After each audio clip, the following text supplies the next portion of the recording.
हा प्रश्न तुम्ही गडकरी साहेबांना विचारायला पाहिजे, कारण का ते सत्तेमध्ये आहे आणि महाराष्ट्र सरकारमध्येही त्यांचा पक्ष आहे आणि केंद्र सरकारमध्येही त्यांचाच विचाराचा पक्ष आहे.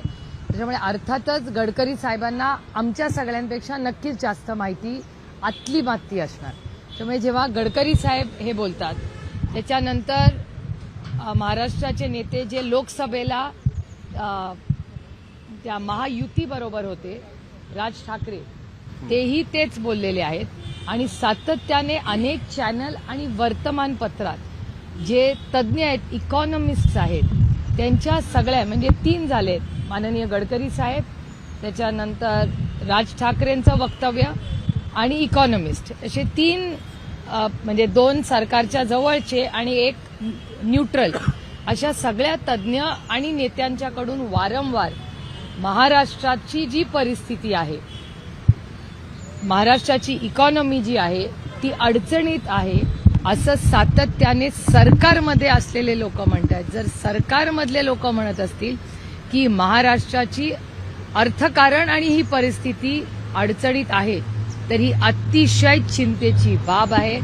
अनेक महिने नाही वर्ष माननीय जयंत पाटील सातत्याने हे बोलत होते. डिसेंबरच्या अधिवेशनात ही सविस्तर ह्याच्यावरती माननीय जयंत पाटील साहेब बोललेले आहेत, तरी त्याची कुठलीही नोंद घेतलेली नाही. आणि आणखीन एक सिग्नल जो आपण घेतला पाहिजे की महाराष्ट्राचं फायनान्स मंत्रालय, वृत्त मंत्रालय, हे अनेक वेळा कॅबिनेटमध्ये, हे जे मी तुमच्या चॅनलवर आणि वर्तमानपत्रात वाचते की अनेक वेळा ऑब्जेक्शन्स घेतलेले जातात, विरोध केला जातो, पण त्याच्यावर दुर्लक्ष करून वृत्त मंत्रालयाने काही रेकमेंडेशन, सूचना केल्या तरी त्याच्यावर कोणी ऐकत नाही आणि रेटून निर्णय घेतले जातात कॅबिनेटमध्ये, असं वर्तमानपत्रात आणि चॅनल्समध्ये येत आहे.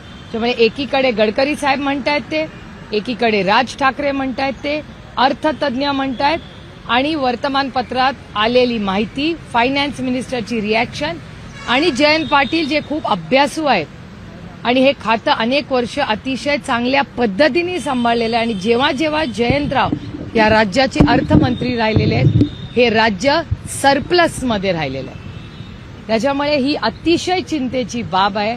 महाराष्ट्र हा देशातला सगळ्यात चांगलं इकॉनॉमी असणारं राज्य म्हणून त्याची ओळख गेले 5 दशकांची आहे.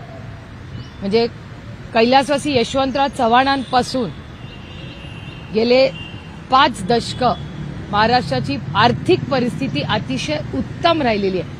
पहिल्यांदा अशी भीती किंवा वास्तव बाहेर येतंय आणि याला जबाबदार फक्त आणि फक्त ट्रिपल इंजिनचं खोक्याचं सरकार आहे. कारण का त्यांनी महाराष्ट्रामध्ये प्रचंड गडबड करून ठेवली आहे. त्यांना कामांसाठी वेळ नसतो.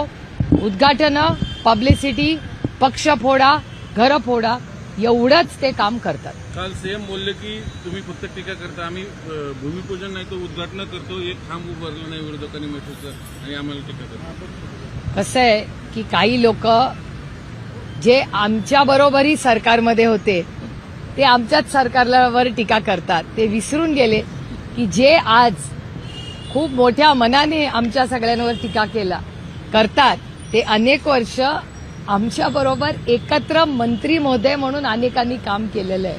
त्यामुळे कदाचित त्याला इंग्रजीमध्ये एक छान शब्द आहे ॲम्निशिया, पण ह्यांना ॲम्निशिया होत नाही, ह्यांना सिलेक्टिव्ह ॲम्निशिया होतं. म्हणजे सोयीप्रमाणे ते विसरतात. त्याच्यामुळे सिलेक्टिव्ह ॲम्निशिया या सरकारला झालेला आहे.